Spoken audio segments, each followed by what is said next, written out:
नमस्कार मित्रों, मैं हूं राकेश अचल और आप देख रहे हैं चक्षुदर्शी का ये खास प्रोग्राम।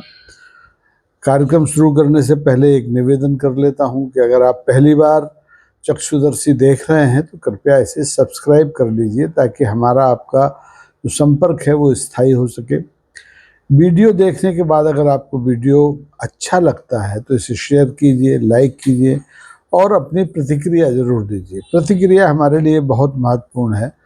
लाइक करना ना करना आपकी मर्जी है, सब्सक्राइब करना ना करना आपकी मर्जी है और शेयर करना भी आपके विवेक पर निर्भर करता है। आज मैं जिस विषय पर बात कर रहा हूँ वो सुर्खियों में नहीं है, लेकिन है महत्वपूर्ण। महत्वपूर्ण इसलिए है कि इससे देश की छवि बनती और बिगड़ती है। ब्रिटिश की और इटालियन मूल की एक हिंदी सेविका हैं, प्रोफेसर हैं, फ्रांसिस्का आर्सेनी, भारत आई थी। टूरिस्ट वीज़ा पर आई थी, लेकिन उन्हें हवाई अड्डे से ही बैरंग वापस लौटा दिया गया, ये कहकर कि उनका नाम ब्लैक लिस्ट में शामिल है। उन्होंने जो टूरिस्ट वीज़ा उन्हें दिया गया था पहले भी उसकी शर्तों का उल्लंघन किया, इसलिए उन्हें भारत में प्रवेश नहीं दिया जा सकता। अब टूरिस्ट वीज़ा पर उल्लंघन कैसे क्या होता है ये जानना बहुत ज़रूरी है। भारत सरकार की ओर से आधिकारिक तौर पर तो कुछ नहीं बताया गया, ना विदेश मंत्रालय की तरफ से कुछ बताया गया, लेकिन ये माना जाता है कि जो टूरिस्ट वीज़ा पर अगर कोई साहित्यकार हमारे देश में आता है तो वो अकादमिक जो गतिविधियां हैं उनमें शामिल नहीं हो सकता। और ये गलती शायद फ्रांसिस्का आर्सेनी से बार बार हुई है। फ्रांसिस्का आर्सेनी ब्रिटेन में रहती हैं और लंदन विश्वविद्यालय में हिंदी के अलावा दक्षिण एशियाई साहित्य भाषा की प्रोफेसर हैं। रोम में पढ़ी हैं, इटालियन मूल की हैं और लगातार भारत आती रही हैं। भारत से उनकी संबद्धता कोई नई नहीं है, बहुत पुरानी है। उन्होंने बनारस विश्वविद्यालय, दिल्ली विश्वविद्यालय, आपका क्षमा कीजिए, JNU और ऐसे अनेक विश्वविद्यालयों में हिंदी का पर शोध कार्य किया है, हिंदी भाषा पर, हिंदी साहित्य पर, हिंदी संस्कृति पर।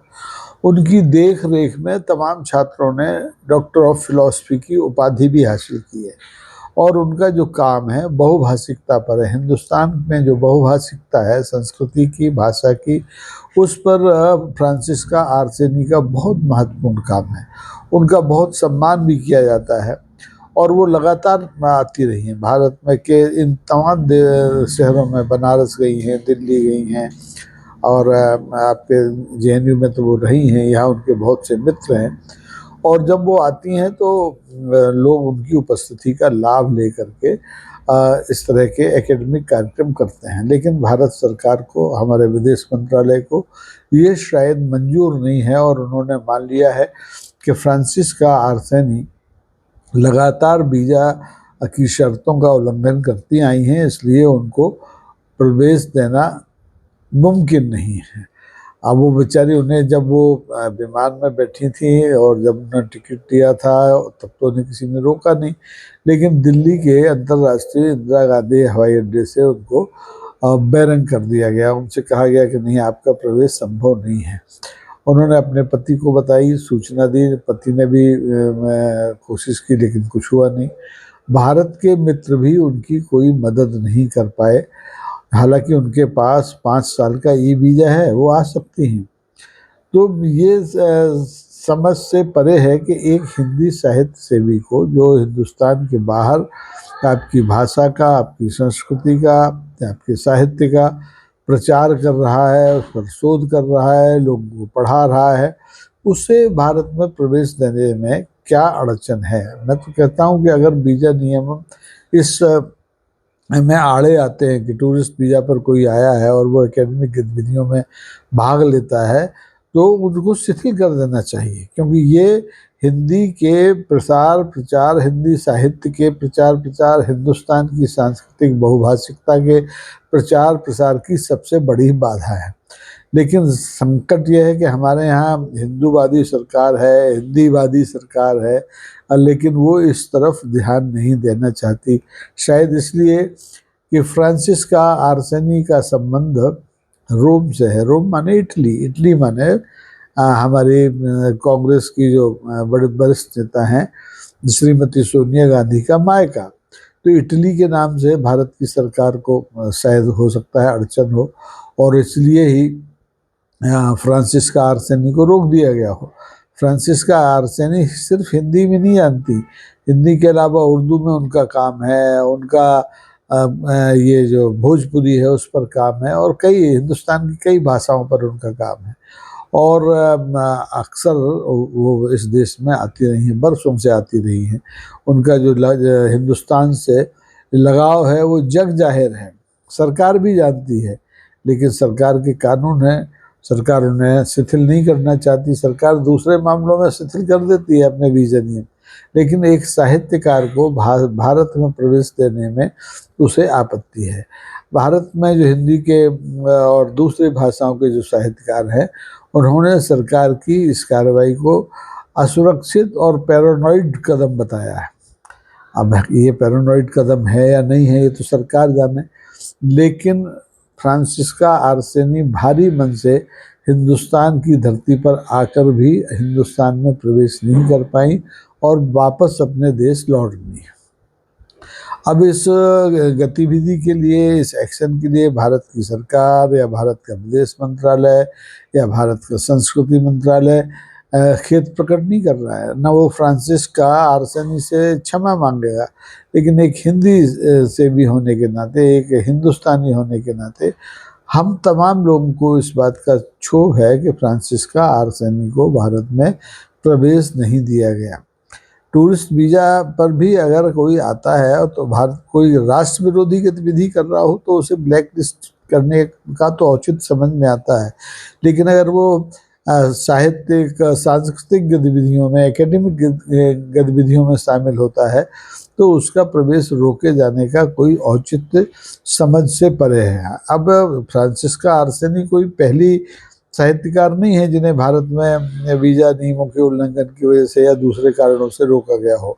इसके पहले यूके के ही निताशा कौल को रोका गया है, और इसके साथ ही अशोक स्वाइन स्वीडन से होते थे, उन्हें रोका गया है। यूएस के एक पत्रकार हैं राफेल सेटर, उनको रोका गया है। ऐसे बहुत से लोग हैं जिन्हें रोका गया है, रोका जाता होगा, नियम है तो रोका जाता होगा, रोका जाना चाहिए। अगर राष्ट्र हित में रोका जाता है तो रोका जाना चाहिए, लेकिन फ्रांसिस्का आर्सेनी के मामले में ये बात किसी के गले नहीं उतर रही है कि उन्हें सिर्फ इसलिए भारत में प्रवेश देने से मना कर दिया गया वीजा होते हुए भी कि वे वीजा नियमों का उल्लंघन करती हैं। वे आती टूरिस्ट वीजा पर है और एकेडमिक गतिविधियों में भाग लेती हैं। तो मेरे ख्याल से ये सावधानी बहुत तकनीकी गड़बड़ है। इस सावधानी से इस गड़बड़ को दूर किया जा सकता था।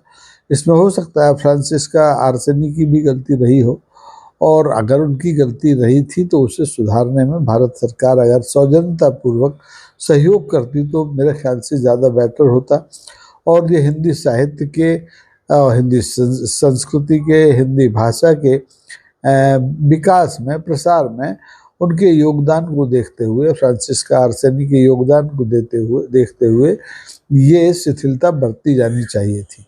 मैं तो यहाँ तक कहता हूँ कि अगर जैसे ही ये घटना प्रकाश में आई थी तो भारत के विदेश मंत्री को, भारत के मानव संसाधन मंत्री को और खुद प्रधानमंत्री जी भी अगर चाहते तो इसमें शिथिलता फ्रांसिस्का आर्सेनी को दिला सकते थे। हम लोग तो इस मामले में, हम लोग से मतलब भारत सरकार तो इस मामले में दरिया दिल भी है। आपको याद है बांग्लादेश की तस्लीमा नसरीन हमारे यहाँ कितने दिनों से, और वो कोई हमारी नागरिक नहीं है, वो मेरे ख्याल से टूरिस्ट वीज़ा ही उनके पास होगा, लेकिन वो यहाँ लिख रही हैं, पढ़ रही हैं, साहित्यिक कार्यक्रमों में जाती हैं। हमारे यहाँ बांग्लादेश की पूर्व प्रधानमंत्री है शेख हसीना, 1 साल से ज़्यादा हो गया इसी देश में रह रही हैं।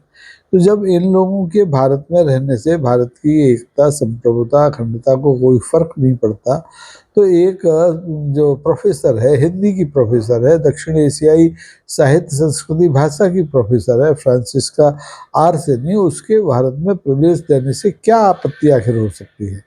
अब इस बारे में हम किसी से सवाल कर नहीं सकते, और अगर करें भी तो कोई सवालों का जवाब नहीं देगा।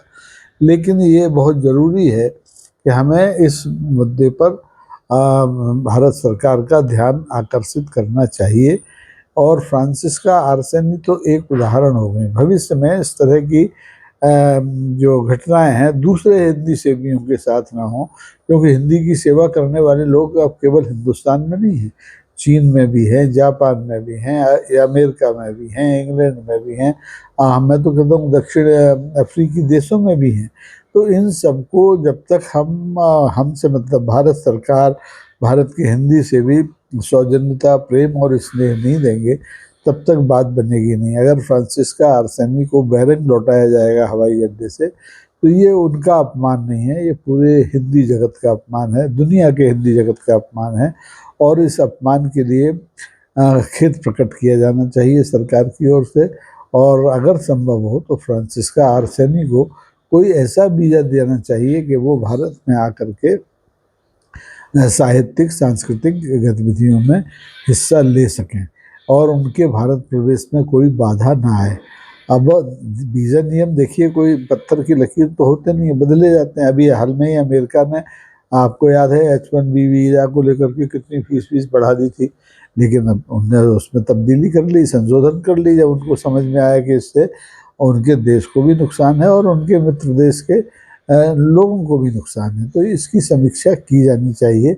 और मुझे उम्मीद है कि भारत की सरकार जब भी चुनाव से फुर्सत पाएगी, फ्रांसिस्का आर्सेनी के मामले में पुनर्विचार करेगी और उन्हें ससम्मान भारत बुलाएगी और जो कुछ हुआ है उसके लिए खेद प्रकट करेगी।